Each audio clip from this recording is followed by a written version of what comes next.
Está no ar mais um Justiça do Trabalho na TV, uma produção do Tribunal Regional do Trabalho de Santa Catarina.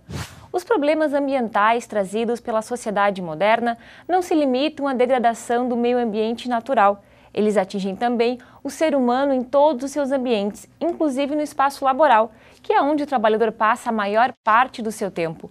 Por isso, quando falamos em qualidade de vida no trabalho, precisamos levar em conta o meio ambiente como um todo. E para discutir o assunto, está conosco o advogado e professor Peri Saraiva Neto, especialista em Direito Ambiental. Nosso convidado é membro do Grupo de Pesquisa Direito Ambiental e Ecologia Política na Sociedade de Risco da Universidade Federal de Santa Catarina. Bom, seja bem-vindo, professor Peri. Obrigada por ter aceitado o nosso convite. Uma satisfação estar aqui. Agradeço também o recebimento do convite.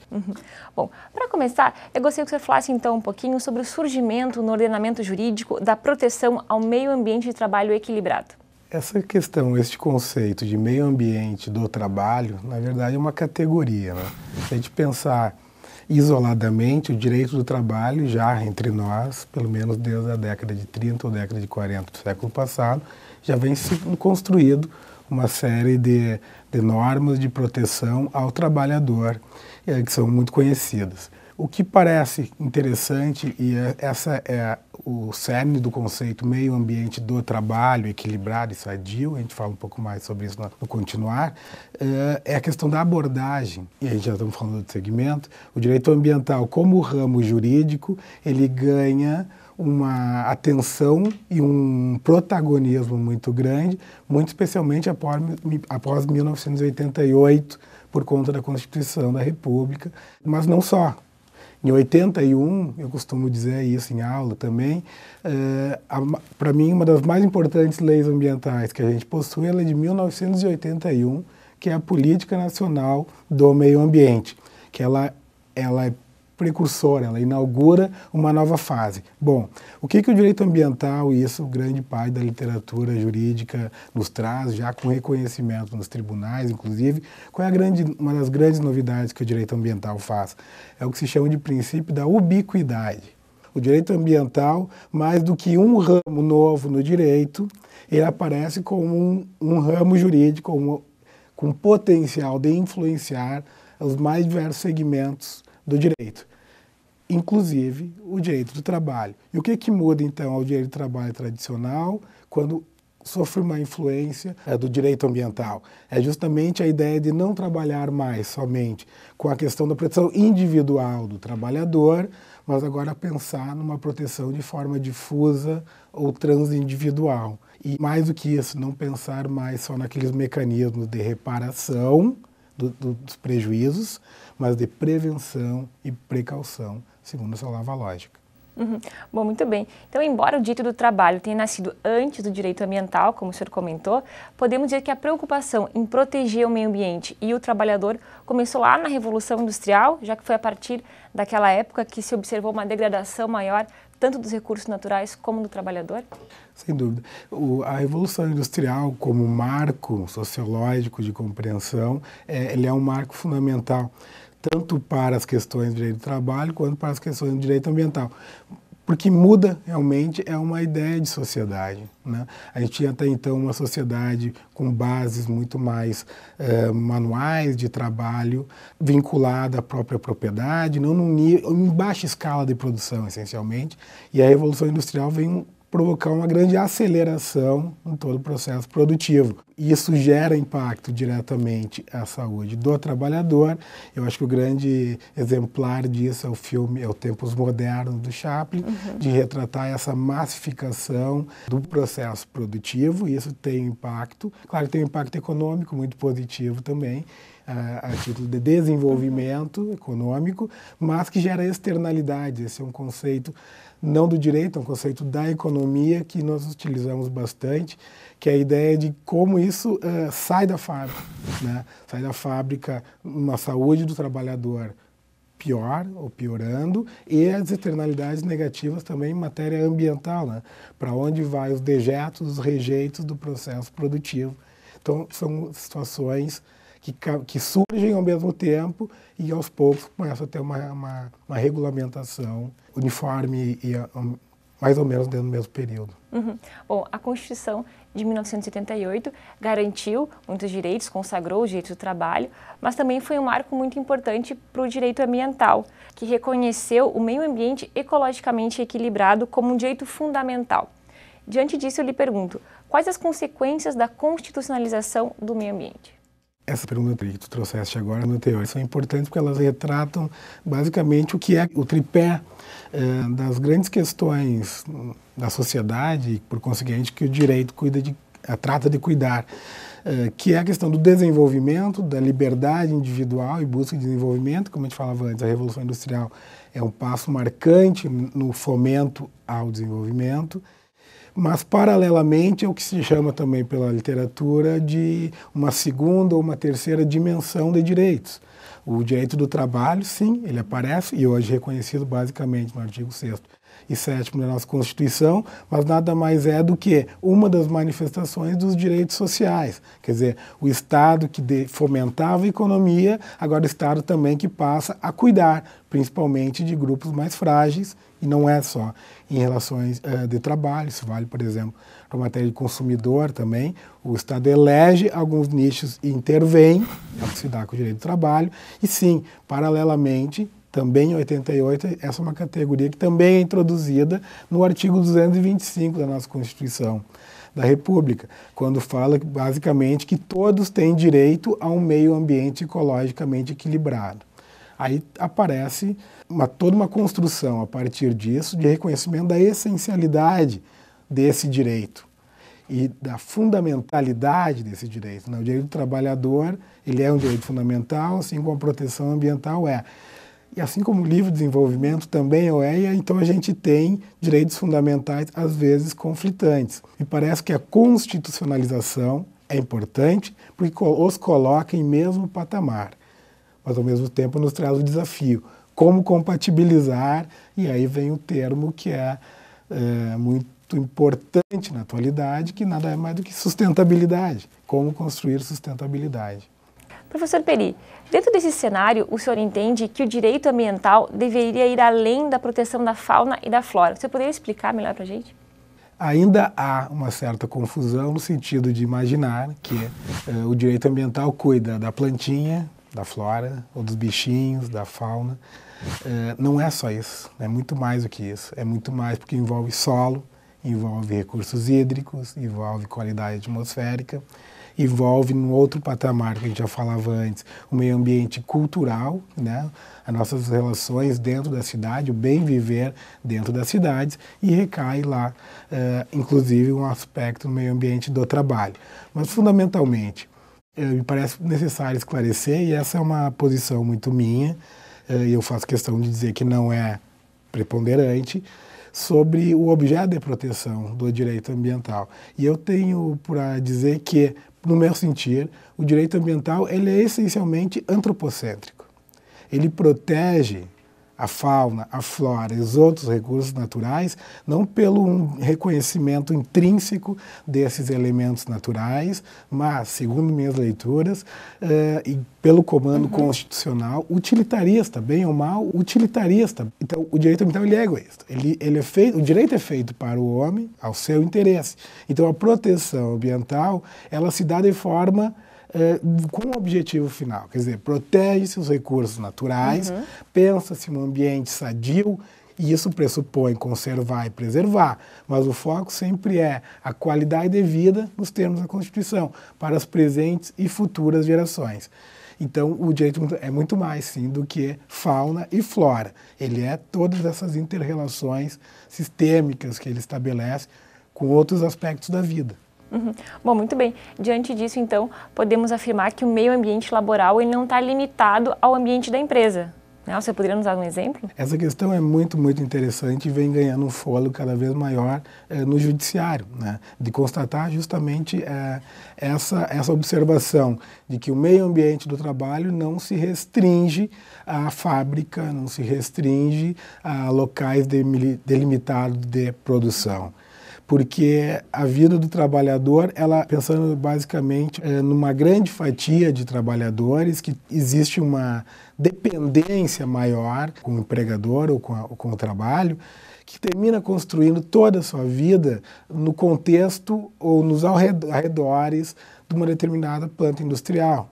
Há casos famosos, há casos de referência no Brasil de uma gestão ambiental irresponsável, em que dejetos, em que efluentes, ao invés de devidamente tratados, eram lançados no solo, eram lançados em corpos hídricos, e tudo isso ia contaminando o lençol freático, assim por diante. Aí o tempo traz de volta, né, a ideia de sociedade de risco. Aquelas irresponsabilidades que o homem pratica, um dia começam a voltar ameaças contra si mesmo. Infelizmente, geralmente contra grupos vulneráveis. Há casos que retratam, então, situações de doenças comuns a toda uma população no entorno de uma determinada fábrica, de uma determinada indústria. Qual é a característica interessante? Essas famílias, as pessoas atingidas, ou são trabalhadores ou são familiares desse trabalhador. A ideia de proteção ambiental, ela sai do espaço fechado da fábrica e começa a contextualizar todo o dia a dia, a rotina de trabalho. Se tu me permitires um outro exemplo ainda, claro. Isso vem no trabalho rural. A situação, por exemplo, aqui no nosso estado de Santa Catarina, muito presente principalmente no oeste, no meio oeste, que é a colheita da erva mate.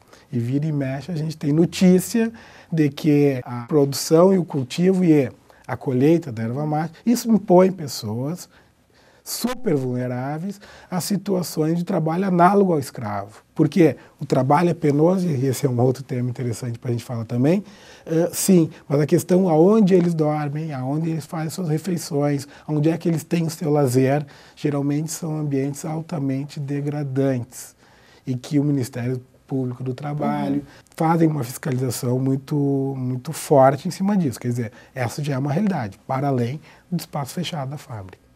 Muito bem, então, essa nova e ampla roupagem, digamos assim, constitucional conferida ao meio ambiente, impõe um novo olhar sobre a qualidade de vida do trabalhador, ou seja, do direito ao meio ambiente de trabalho equilibrado? Sem dúvida. Ele impõe um novo olhar, mas todos os processos são lentos, ou pelo menos eles têm um tempo de transformação.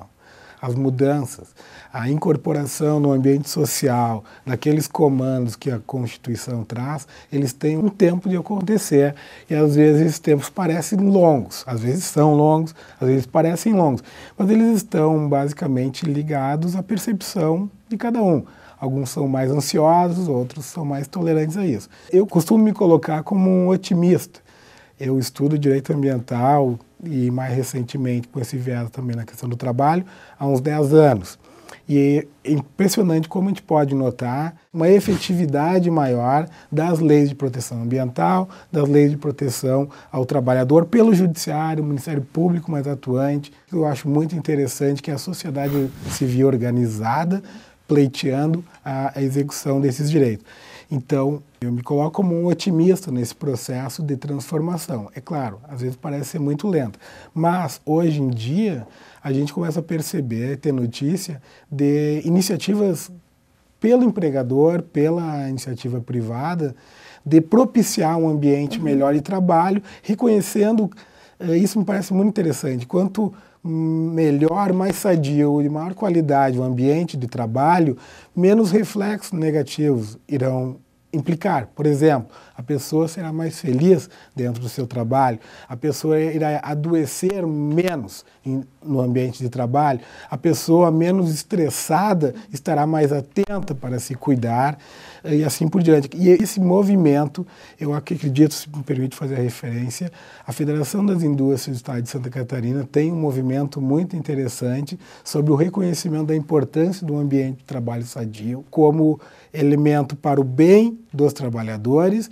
que minimiza custos com saúde a longo prazo e que gera vantagens no processo produtivo, com menos externalidades, mas essencialmente com mais produção e melhor produção, desde que num ambiente mais sadio. Eu acho muito claro, me parece muito claro, sim, esse movimento de mudança. Uma postura mais ética em torno de valorizar a qualidade de vida do trabalhador e não a produção. Sem sombra de dúvida. Não diria que é mais ética, mas eu diria que o elemento ético da sustentabilidade, o elemento ético da preocupação, da lógica da alteridade, a preocupação com o outro, cada vez se torna mais presente. Não dá para dizer que simplesmente a questão do lucro foi deixada a segundo plano. De forma alguma, não dá para ser ingênuo de afirmar uma situação assim. Mas o que dá para se perceber, sim, é que o compromisso deixa de ser meramente com o lucro, com rentabilidade, mas sim de trazer novas variáveis. Os porquês, eu acho que caberia uma outra entrevista, dos porquês da inserção dessa outra elemento. O importante é que ele começa cada vez mais a estar presente, sem dúvida. Professor Peri, eu gostaria de falar um pouquinho então sobre a questão da tutela ambiental. Embora o meio ambiente do trabalho esteja presente tanto no direito ambiental quanto no direito do trabalho, os bens tutelados não são os mesmos. Eu gostaria que o senhor explicasse então a diferença entre eles. Muito bem. Primeiro, um ponto de esclarecimento, né? Até para o nosso público, qual é a ideia de tutela? A ideia basicamente é uma distinção entre direito material e direito processual. O direito, por várias leis, por meio da Constituição, outorga, reconhece direitos, protege alguns grupos, protegem o meio ambiente, como a gente já vinha falando antes. O problema é que só o comando legal não é suficiente. Às vezes é necessário compelir, é necessário forçar via processo. Então a tutela, a expressão tutela, caminha basicamente aí. Respondendo a tua pergunta, o que é diferente, né? O que se sobressai como diferente? A ideia, basicamente, de que o bem ambiental protegido, ele vincula-se, como a gente falava antes, os recursos naturais, que tem aquele aspecto utilitarista que a gente falava antes, a questão da rigidez, da manutenção do ambiente de forma sadia, como algo importante para todos nós e para os trabalhadores também, e que tem um aspecto, portanto, como já disse, transindividuais, mas um aspecto extrapatrimonial também. Poder gozar de um ambiente saudável é um direito. Quando esse ambiente está prejudicado, está poluído, está contaminado, está degradado, todo um grupo de pessoas sofre prejuízo de forma difusa, como a gente falava antes. E outras vezes, aí é que a gente começa a cair mais especificamente na questão do trabalhador, é quando um ambiente, seja do trabalho, seja natural, seja cultural, degradado, impacta a vida de indivíduos delimitados. Bom, tudo isso a gente tutela, sim, lá pela via do processo tradicional, individual, cada autor, o reclamante com o seu advogado. Então, diante de situações constatadas pelo órgão de proteção ao trabalhador, Ministério Público do Trabalho, Ministério do Trabalho, ou enfim, percebido isso, a possibilidade de ingresso com uma medida judicial preventivamente para melhorar aquele ambiente do trabalho. Tudo isso provoca preventivamente, né, sem esperar pessoas acidentadas, ou pessoas doentes ou com direitos lesados, um agir antes. A questão é que o direito, quando trabalha com risco, ele funciona de uma forma diferente de trabalhar com dano. Basicamente, a ideia de responsabilidade civil, ela vem com a ideia de uma ação, nexo, e um dano, uma pessoa doente, uma pessoa lesada. A ideia de risco é sempre antes, é uma especulação sobre algo. Eu costumo dizer, tem toda a lógica de tutela, ela passa por uma transformação influenciada por essa lógica do direito ambiental. É melhor prevenir do que remediar, é menos oneroso prevenir do que remediar, é melhor para a sociedade como um todo e para a natureza prevenir danos do que remediar, às vezes de forma até impossível, não há dinheiro que pague determinadas situações. O direito começa a trabalhar com novas categorias, lidar com o risco, com a especulação, com a incerteza. A questão da prova, nesse novo cenário, por exemplo, a prova de que uma atividade é arriscada, a prova de que um ambiente do trabalho está colocando uma gama de trabalhadores, estou expondo uma gama de trabalhadores ao risco, não trabalha mais com ideia de certeza, mas com probabilidade disso aconteça. Isso é importante, essas categorias, de internalizá-las cada vez mais, a gente começar a trabalhar com fluidez sobre elas, porque o judiciário, inclusive o judiciário trabalhista, mas o judiciário no geral, precisa começar a trabalhar com essas novas formas. O direito e o processo não é mais, aliás, nunca foi, um mecanismo de busca da verdade, mas sim de probabilidades. O direito, na verdade, está assentado nisso. E é importante dizer, já há decisões importantes da Justiça do Trabalho, na Justiça Estadual, na Justiça Federal, de sensibilidade dos julgadores a estas novas categorias. A ideia de prevenção, de remover o ilícito, por assim dizer, e não simplesmente aquela lógica tradicional. E o importante, a tutela coletiva, uma decisão que se dá a um caso e que atinge e favorece toda uma gama de pessoas ou de trabalhadores. Bom, muito bem. Aproveitando então o gancho do senhor, eu gostaria que o senhor explicasse, no caso de um dano causado a um trabalhador no ambiente laboral em decorrência de uma agressão ao meio ambiente, como estabelecer o nexo causal? A lesão à saúde de um trabalhador, de um indivíduo, por um ambiente do trabalho não saudável ou degradado, nada mais é do que o sistema tradicional de reparação de danos ao trabalhador que todo dia deságua no Poder Judiciário na Justiça do Trabalho. E que se busca pela técnica tradicional, se faz exames, se faz laudos, um médico, um perito vai no ambiente de trabalho, constata quais são os graus de exposição a ruídos ou ao que for, coteja com a situação daquele trabalhador e tenta, a partir do seu conhecimento técnico e científico, dizer se há nexo ou não há nexo. Até aí não foge muito do mecanismo tradicional. O direito continua buscando algum grau de previsibilidade e certeza.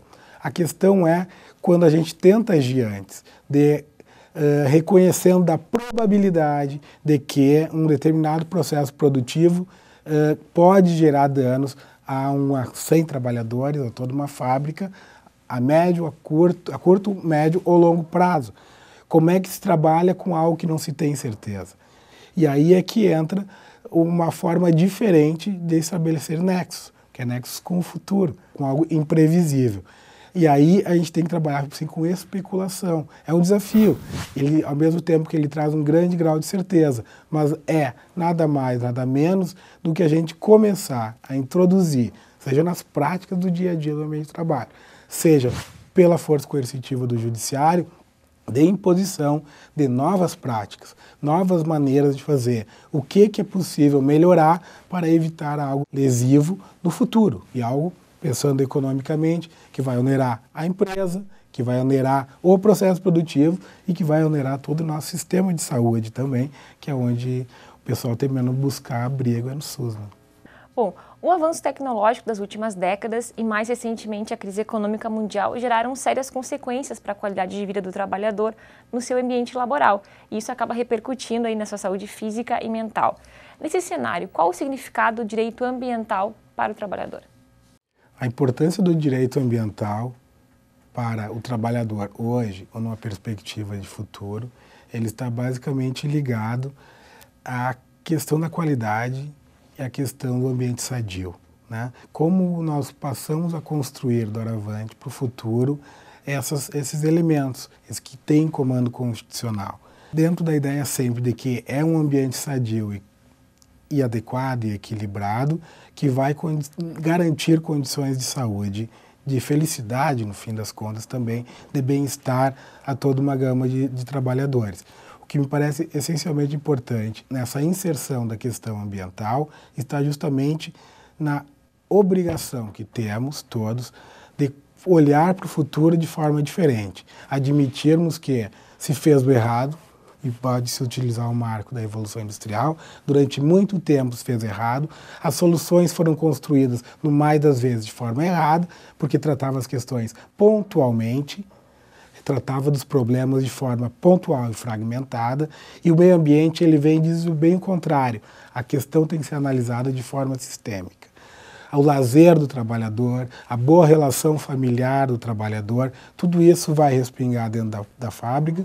E o contrário também, se ele está bem no trabalho que ele desempenha, se ele pode gozar dos seus intervalos, se ele trabalha com segurança, se o ambiente é sadio, sem assédio, sem qualquer forma de constrangimento, isso também sai, no final do dia, um trabalhador de bem com a vida, por assim dizer, e isso vai respingar nos seus filhos, na sua família, em toda essa qualidade.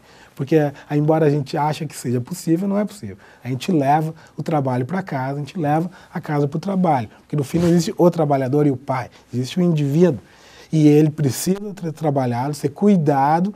E é isso que o direito ambiental e o direito constitucional no todo traz na sua inteireza, na sua complexidade. E esse é o diálogo que o direito ambiental começa cada vez mais a trazer para as questões do trabalho. Muito bem. Professor Peri, eu agradeço a sua entrevista, mas infelizmente nosso tempo chegou ao fim. Hoje conversamos com o advogado e professor Peri Saraiva Neto sobre a relação entre direito ambiental e meio ambiente do trabalho.